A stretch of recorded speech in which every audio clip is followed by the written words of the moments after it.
Ele é jornalista do Grupo Globo com ampla experiência em produção audiovisual. Formado no curso de jornalismo da Universidade Presbiteriana Mackenzie em 2010, tem atuado nos vários telejornais da TV Globo e da Globo News.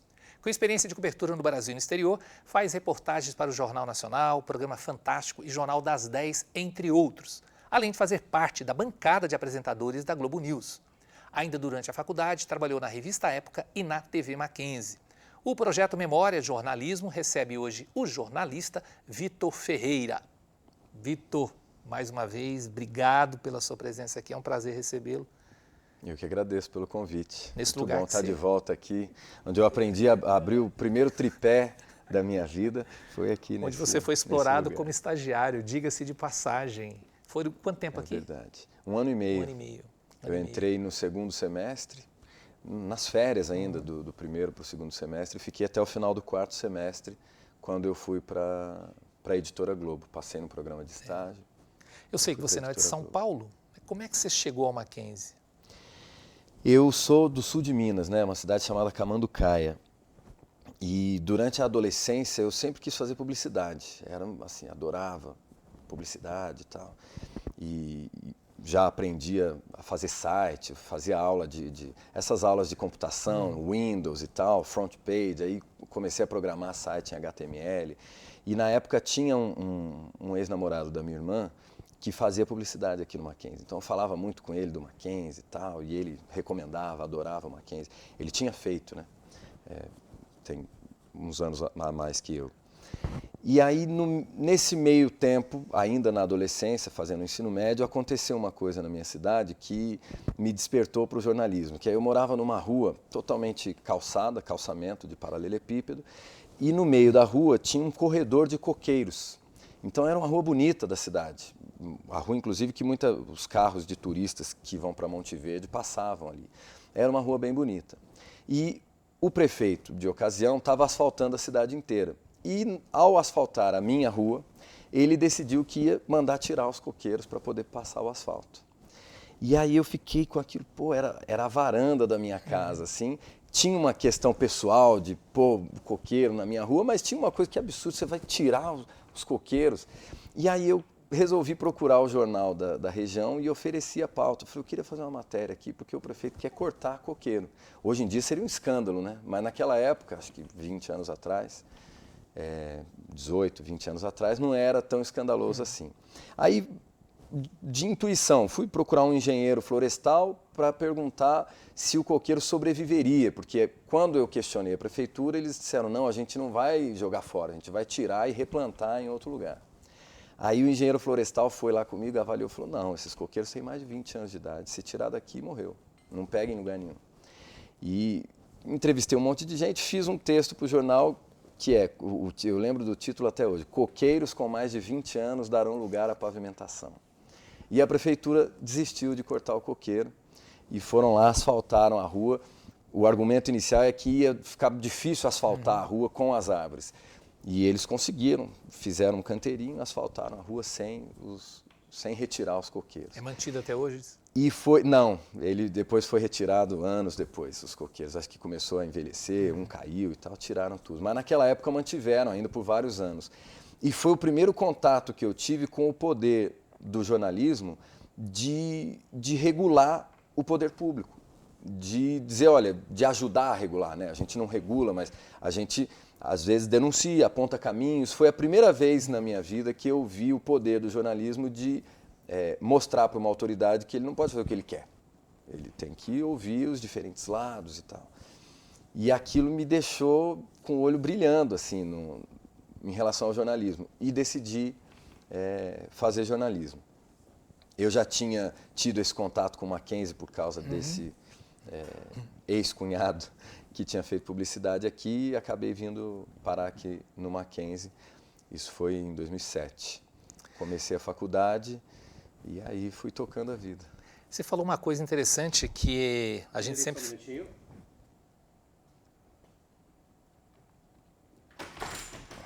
não vai querer ir embora não, né? Minhas excusas, professor. Pode ser certo. Desculpe. Não, imagina. Mas a gente perdeu essa material, não? Não, nada não. Só questão técnica de arrumar essa pergunta só. Tá, depois você fica aqui no tempo para mim. Quando for o tempo, o ano, minha vida. Tá, Ok. Me interrompe aí também, se eu Não, não, imagina, fica tranquilo. Atenção. Atenção. Olha para ele. Ok. Você falou essa questão que é localizada uma coisa pequena, né, numa cidade pequena e tal. Você acredita no jornalismo ainda como esse quarto poder?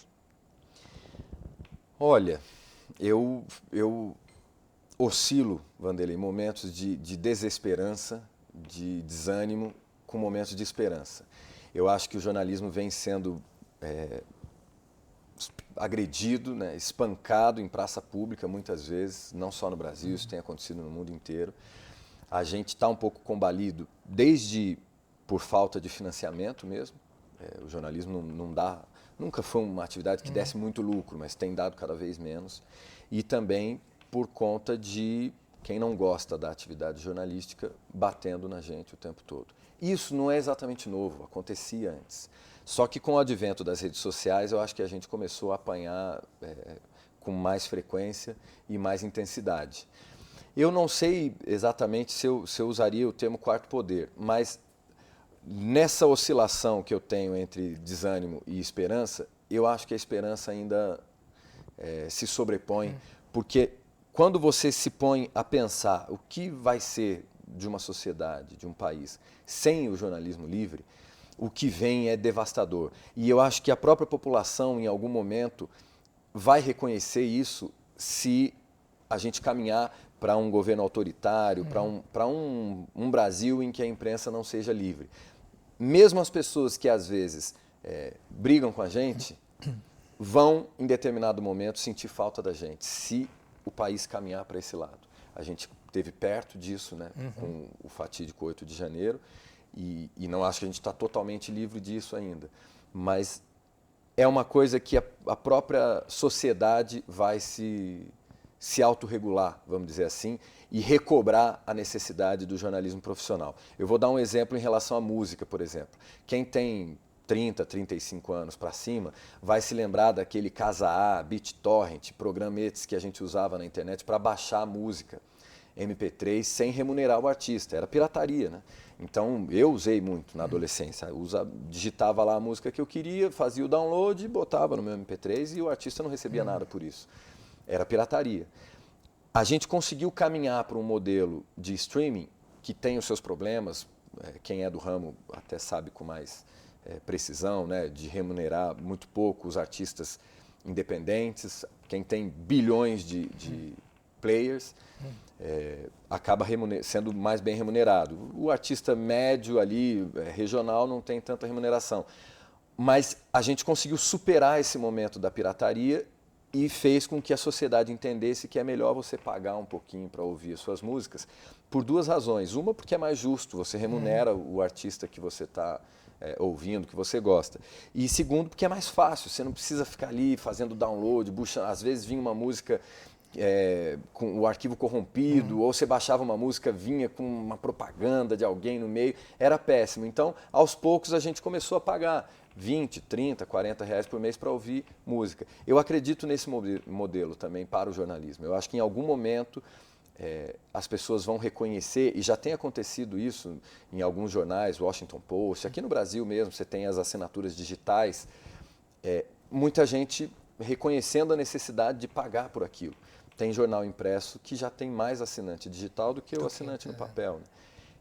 Eu acho que a população, em algum momento, vai majoritariamente se perder numa infinidade de conteúdo que você não sabe de onde vem, você não sabe se tem valor, e vai começar a entender que eu acho melhor eu pagar um pouquinho aqui para eu ter um conteúdo que eu confio, que eu sei quem fez, que eu conheço a cozinha, eu sei que eu posso ler e não acreditar de pé junto. Não acho que o nosso trabalho está acima, né, das dúvidas e tal. Mas você sabe que é uma pessoa ali que você confia, que você conhece. Diferente de um site que você nunca ouviu falar, um conteúdo que chegou ali pelo TikTok.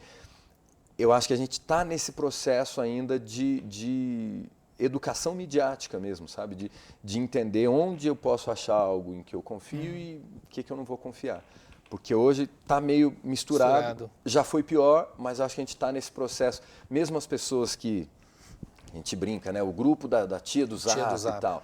A tia do Zap, devagarzinho, está ficando com o desconfiômetro já alerta, sabe? Às vezes manda para o sobrinho mais novo ali, ô meu filho, fiquei desconfiado disso aqui, procede? Aí você avisa lá, não procede. Tá. Pegando essa fala sua, quando você entrou na faculdade, você se lembra que muito se falava no gatekeeper, né? No mediador. E isso perdeu-se um pouquinho. Em cima do que você está falando, o que me dá esperança também, você acha que com tudo isso pode ser que o jornalista, não com aquele poder que ele tinha, ou o falso poder que ele tinha, ele pode voltar a ser esse mediador da notícia? Eu acho que pode. Eu acho que pode porque vai fazer falta, já está fazendo falta alguém que faça uma curadoria para você. Mesmo eu que sou jornalista, às vezes me sinto bombardeado por conteúdo o tempo inteiro e eu mesmo às vezes, nossa, eu nunca ouvi falar disso. Aí eu vou pesquisar e descubro, não, pô, é um meio independente, sério, o pessoal que está fazendo. E às vezes vem um monte de tranqueira também, mentira, notícia enviesada, fake news e tal. Eu acho que tem tanta coisa, que a gente vai precisar de um mediador de conteúdo. Para turismo, por exemplo, eu falava outro dia com um ex-colega que é jornalista e está trabalhando com turismo agora. Você vai fazer uma viagem, você digita lá no Google, sei lá, vou para Gramado. Vem tanta coisa, que você fica perdido. Aí você faz o quê? Eu fiz isso recentemente, vou lá e compro um Lonely Planet do destino que eu estou indo, porque eu confio mais, porque aí já vem meio mastigado. Porque o tempo que você vai gastar para descobrir se aquela notícia é de fato aquilo mesmo, se não é bem aquilo, se é completamente falso, se é enviesado, você vai gastar tanta energia para isso que vai compensar mais você ter uma pessoa que vai mediar. Não uma, né? Mas ter um veículo em que você confia. Peraí, deixa eu ver se o veículo que eu confio está dando essa notícia desse jeito mesmo.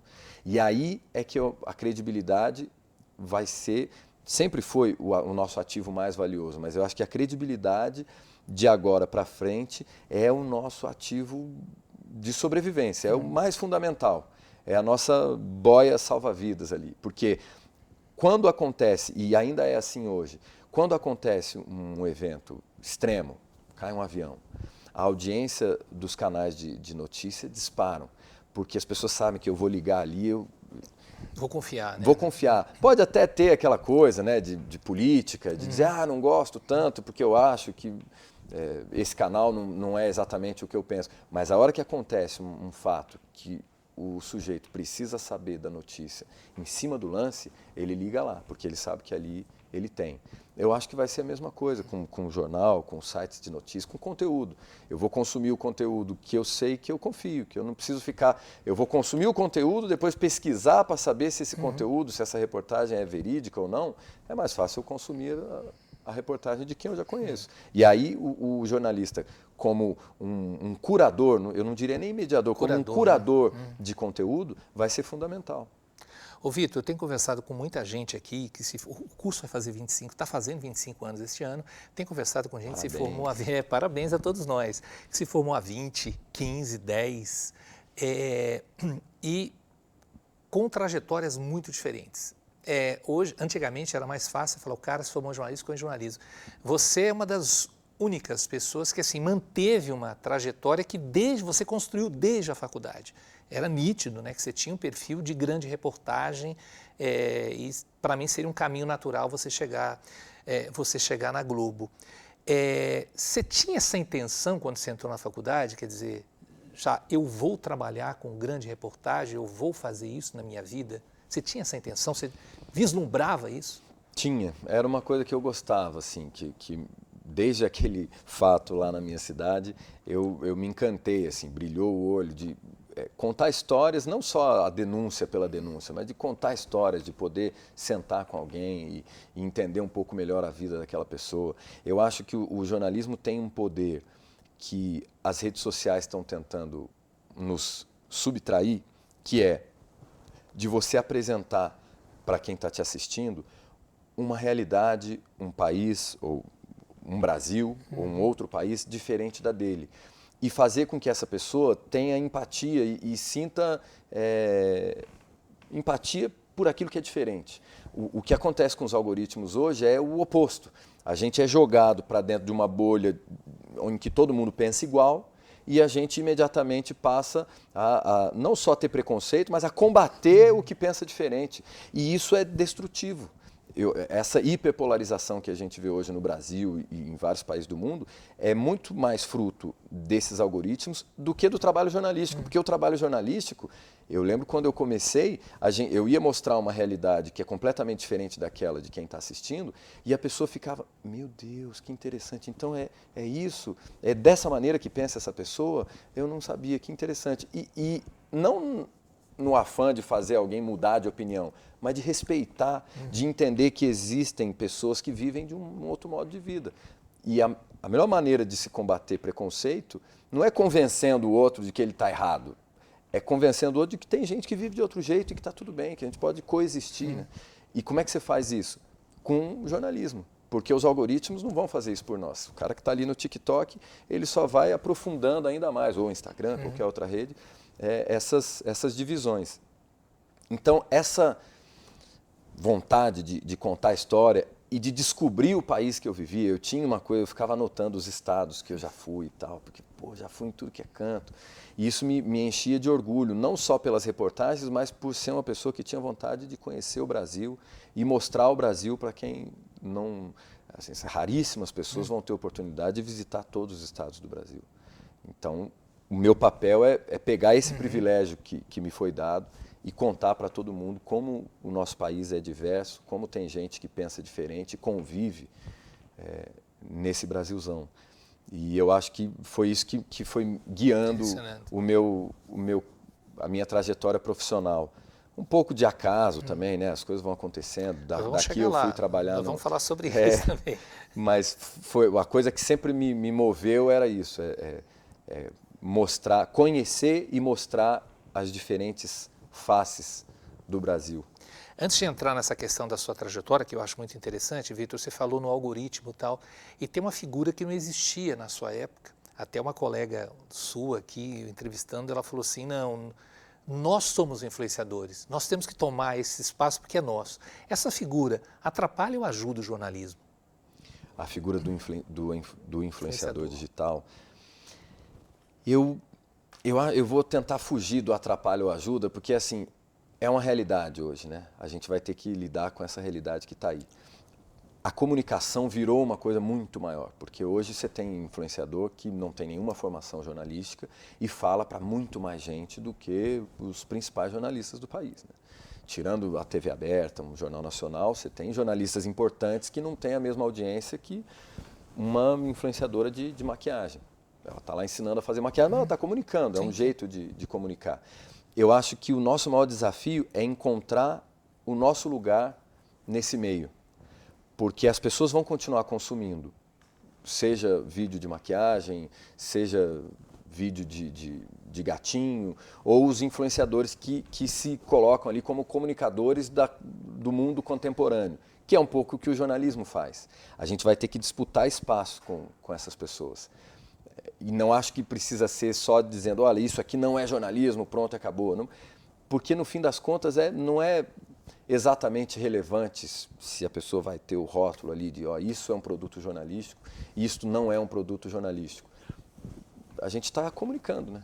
Então eu acho que a gente tem que batalhar, e aí eu também não sei a resposta, para encontrar o nosso espaço nesse modelo de comunicação que comporta hoje quase tudo, inclusive gente contando mentira. Né? Você tem o influenciador da maquiagem, mas tem o influenciador da mentira também, o cara que tem lá milhões de seguidores só deturpando a realidade. Esse tipo de comunicador precisa ser combatido, enfrentado, não sei como a gente vai fazer isso, porque qualquer tentativa de regular ou de diminuir o impacto de quem está na internet contando mentira é vista como censura. E eu acho que apenas censurar e carimbar este sujeito não pode mais falar é perigoso mesmo, porque... Mas a rede, as big techs, nem digo controle, mas elas não deveriam ter uma responsabilidade maior sobre isso? Acho que tem, totalmente. Porque é muito simples, né? Você se isenta dizendo, eu não sou produtor de conteúdo, eu só sou o veículo. Quem produz o conteúdo é o fulano. Eu acho que as big techs têm total responsabilidade sobre isso, e a gente está caminhando, talvez o Trump agora consiga segurar isso por um tempo, mas acho que o mundo está caminhando para esse lado, né, de responsabilidades, de alguma maneira, de responsabilizar as Big Techs de alguma maneira, até que elas consigam se autorregular e de dizer, olha, não, aqui a gente tenta, esse cara está falando um negócio que não dá para ser dito.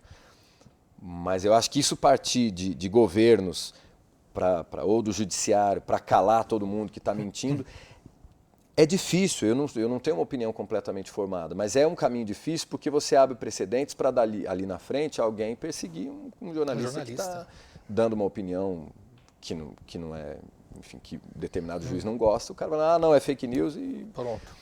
Então é um caminho difícil, não sabemos ainda. Se eu soubesse a resposta, eu estava milionário agora, também não sei.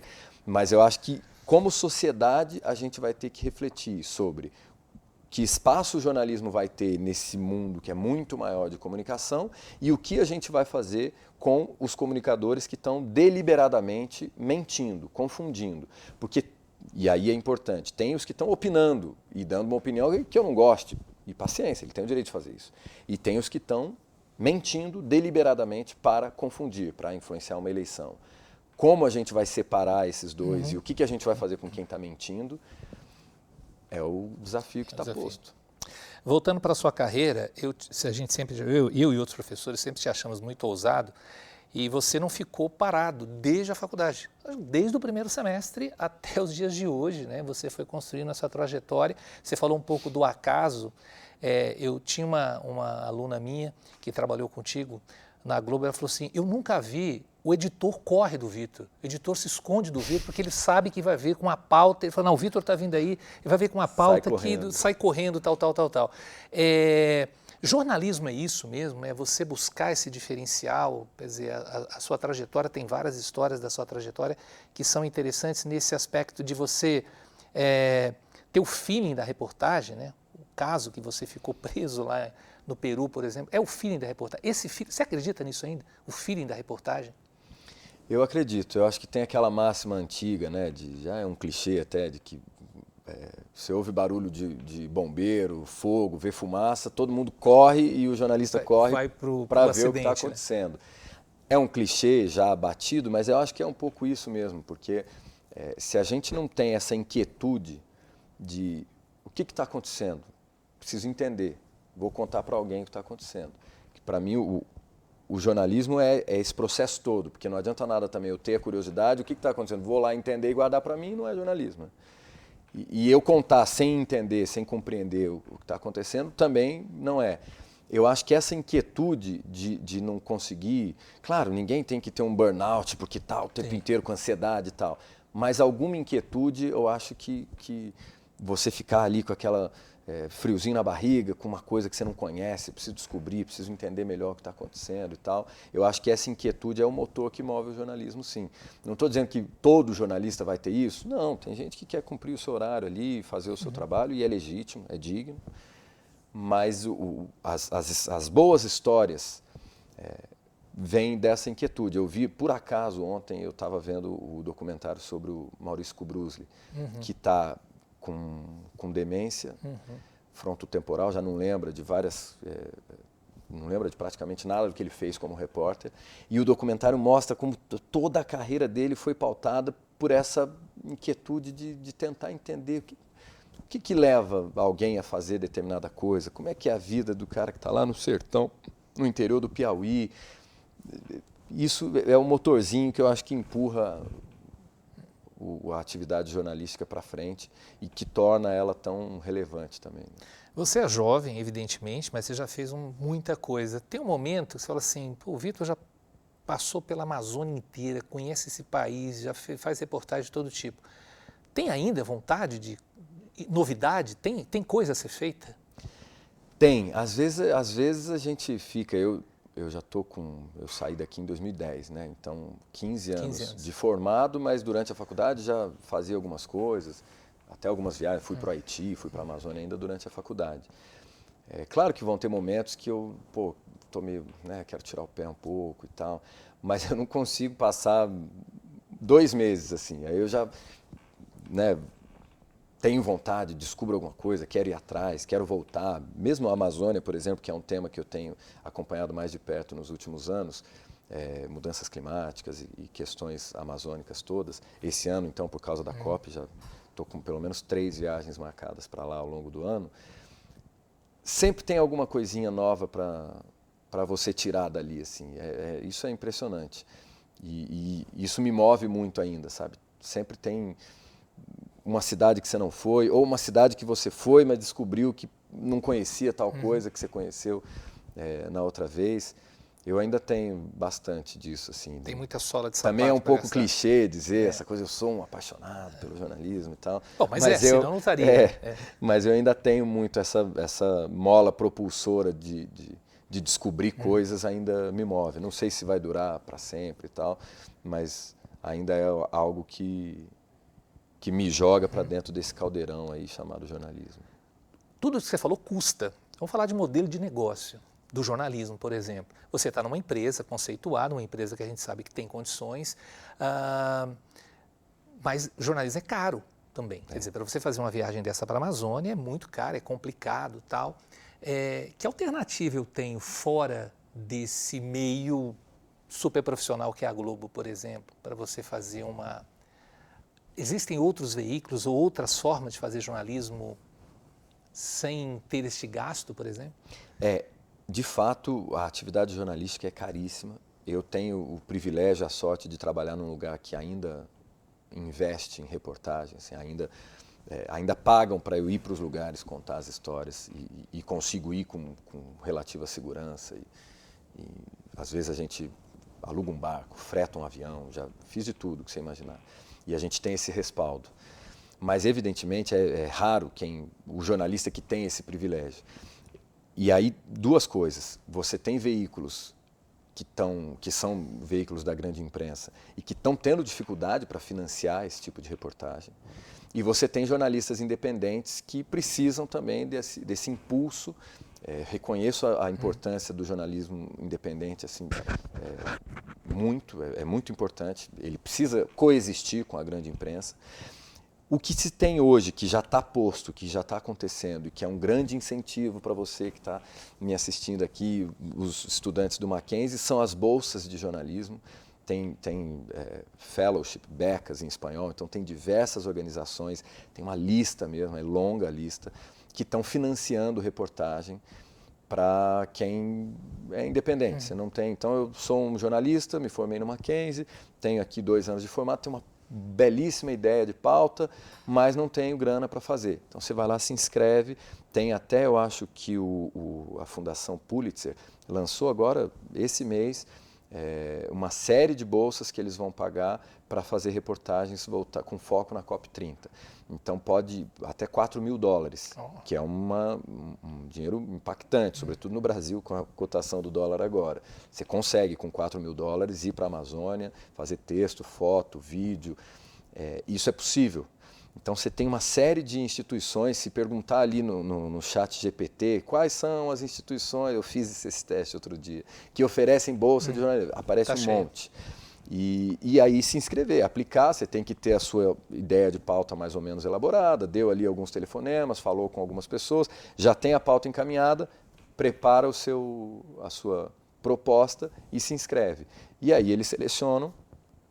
Essa que eu mencionei é voltada para a COP30, mas tem voltada para outros assuntos e tem bolsas de jornalismo que são o próprio Pulitzer Center tem permanentemente abertas. A qualquer tempo você pode ir lá oferecer e eles vão dar um valor para você realizar aquela pauta.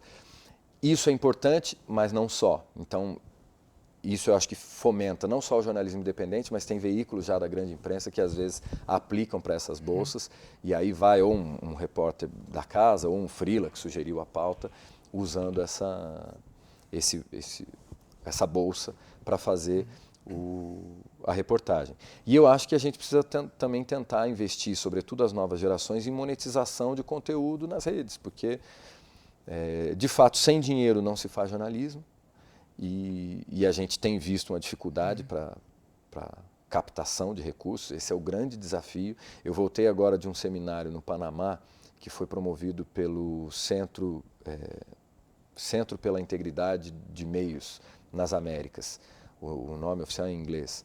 E aí tinham vários jornalistas, 15 jornalistas da América Latina inteira. E o grande tema do jornalismo no mundo inteiro é, primeiro, como enfrentar a desinformação e fake news e como financiar.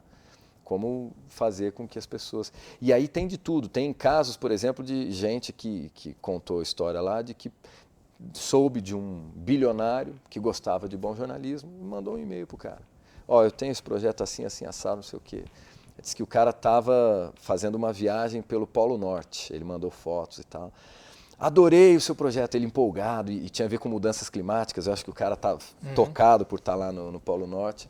Aí o repórter mandou pelo Zap, mandou o projeto, ele adorei, quanto você precisa é tanto, qual o Pix, tal. Ele no meio do Polo Norte mandou o Pix, faz aí. E depois me mostra. E aí o cara foi tocar a reportagem. Claro, isso é um caso, é uma agulha, mas assim, a gente precisa ser criativo, de fato. Eu também não vou ter a resposta, mas é preciso ter muita criatividade sobre como financiar a atividade jornalística, porque esse é o nosso gargalo mesmo. Acho que sempre foi um pouco, né? Jornalismo não é uma atividade que dá muito lucro. Mesmo nas grandes empresas. Às vezes o lucro vem de um lugar, o jornalismo é para dar a credibilidade e tal, mas não dá muito lucro. Assim. O que você diria para o Vitor lá, aquele moleque lá de Camanducaia, que foi lá na Folha de Camanducaia tentar uma pauta, querendo fazer o registro. O registro. Tentar fazer o jornalismo. Que conselho ou que dica você daria para ele? Cara, segue a tua intuição que é esse o caminho. E não perca nunca os valores mais básicos que eu já tinha desde lá de trás, de diversidade, de múltiplos olhares, curiosidade e sempre com mais dúvidas do que certeza. Para mim, essa assim, ter mais dúvida do que certeza. Quando eu estou contando uma história, eu estou sempre em dúvida.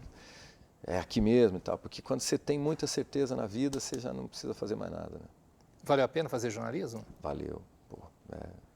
Não, no meu caso especificamente, valeu por toda a experiência que eu já tive na vida, assim, de lugares que eu conheci, pessoas que eu conheci, histórias que eu contei. E é até engraçado, às vezes eu tenho um amigo que me chama de isentão e tal, porque você começa a dar outro peso para as coisas, né? A colocar tudo na balança e ver, cara, não, mas aqui tem um outro olhar aqui que você vai entender um pouco melhor por que essa pessoa pensa desse jeito. Não estou dizendo que ela está certa, mas tem que entender um pouco melhor as coisas. Então, o jornalismo me fez ser uma pessoa melhor.